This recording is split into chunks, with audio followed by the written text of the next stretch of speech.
ketika kamu sebagai orang Kristen dituduh kayak Alkitabmu palsu, Alkitabmu terdistorsi, Alkitabmu diubah-ubah. Kita dengan simpel saja, dengan tenang, kita bertanya seperti, mana yang asli? Karena kalau Alkitab kita, orang Kristen, itu sudah palsu, maka mereka jelas punya yang asli. Dan mungkin beberapa umat muslim akan berkata, aslinya sudah dilenyapkan, aslinya sudah dihilangkan, bahkan dibakar. Tetapi hal tersebut adalah sebuah kesalahan. Karena apa? Karena orang Kristen dan Yahudi tidak pernah membakar kitab-kitab suci mereka. Bahkan tulisan-tulisan suci saja dibiarkan tetap ada. Karena apa, teman-teman? Karena itu haram hukumnya untuk melakukan hal tersebut. Kita orang Yahudi dan Kristen selalu menghormati tulisan-tulisan suci.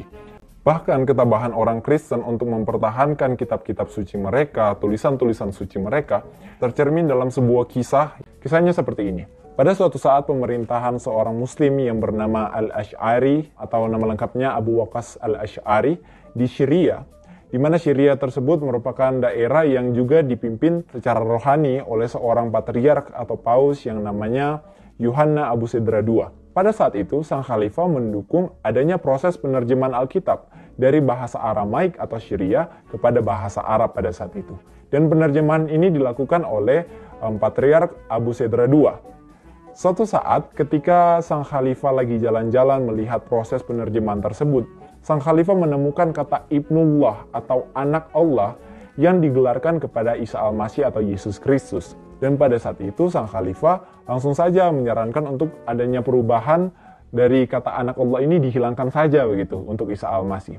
Tetapi tahu enggak apa jawaban dari sang patriark? Sang patriark menjawab demikian. Tidak.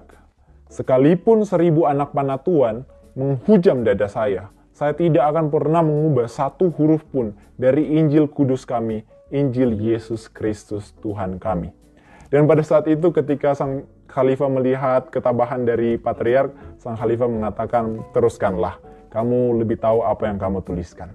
Jadi, mentalnya orang Kristen, baik dari dulu maupun sekarang, itu kita tidak mengubah-ubah Alkitab, tidak memalsukan Alkitab, apalagi membakar Alkitab.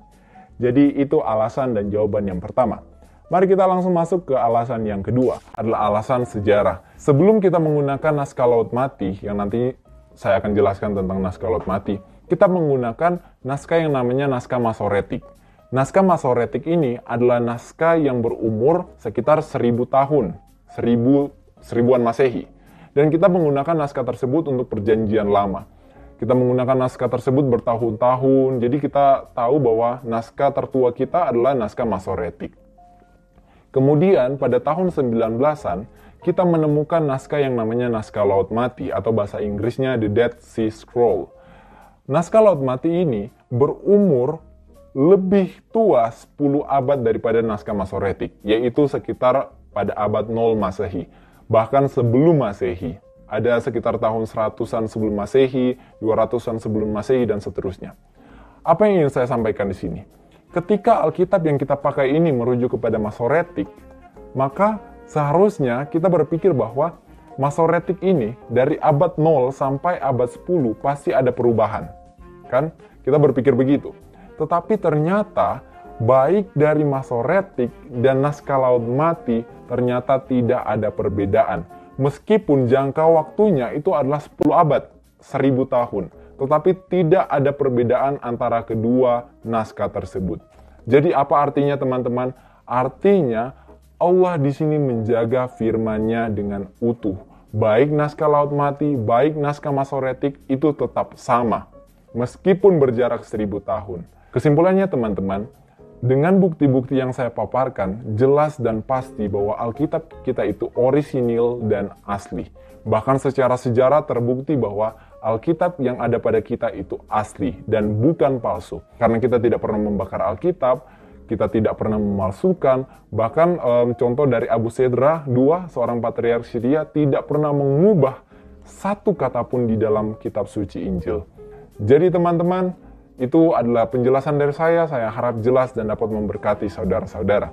Assalamualaikum warahmatullahi wabarakatuh. Shalom aleichem beshem Yeshua HaMashiach. Salam sejahtera untuk kita semua.